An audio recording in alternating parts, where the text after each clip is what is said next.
Just a quick tomato propagation update. Propagating tomatoes from cuttings.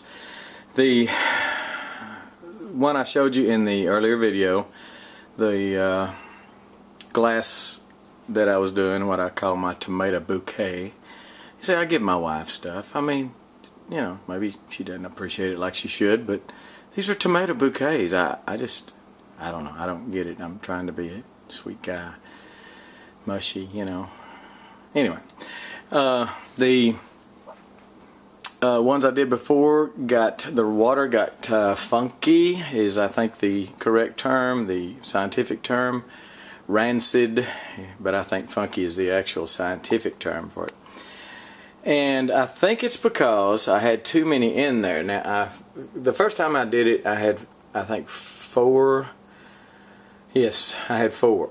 So, and I changed the water about every other day, something like that. But this last time I did probably 10 or 12, and I changed the water maybe every other day or every third day, something like that. It got kind of funky. So I think if you're going to do a bunch of them, these are Homestead, and Black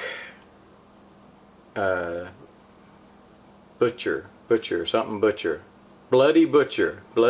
It's kind of a cherry tomato. A little bit bigger than cherry. Bloody Butcher. All of these are open pollinated. Excuse me, the middle one's Bloody Butcher. That's Bloody Butcher, Homestead. I've got a bunch of them in this one. These two, in fact all 3, I've got maybe 10 or 12, 13, 14 in this one, I think. So what I'm going to do is change the water every day, maybe even twice a day, just to make sure it doesn't get rancid. I have a feeling that was the issue. There were so many in there, and I also put I trimmed an apple tree. And I put an apple cutting in there, and it could be the apple didn't mix well with the tomatoes. For whatever reason, the first batch with old Ringo on it did not make it. I couldn't find the paw glass, and I need to do 3 more, so I just got some pint mason jars. Always plenty of mason jars around this house. Anyway, so if you're doing the plant propagation, first of all, I would not put just the bottom inch or so of the root of the bottom of the cutting in the water. The other one, I also had it real full. It was a taller glass. I had them deep in there and had probably 4 to 5 inches of water in there. It could be that also combined with so many of them in there turned the water rancid, and I wasn't dumping as often as I should have. So if you're going to do this, just put about the bottom inch or so of the cutting in water, and then rinse your water out. I mean, change your water fairly often. And we're going to see how this goes. I'll give you an update on this, but I hope you're trying it. Fall garden, if you live in the South, you're burning up anyway, so even in the Midwest. But fall garden is coming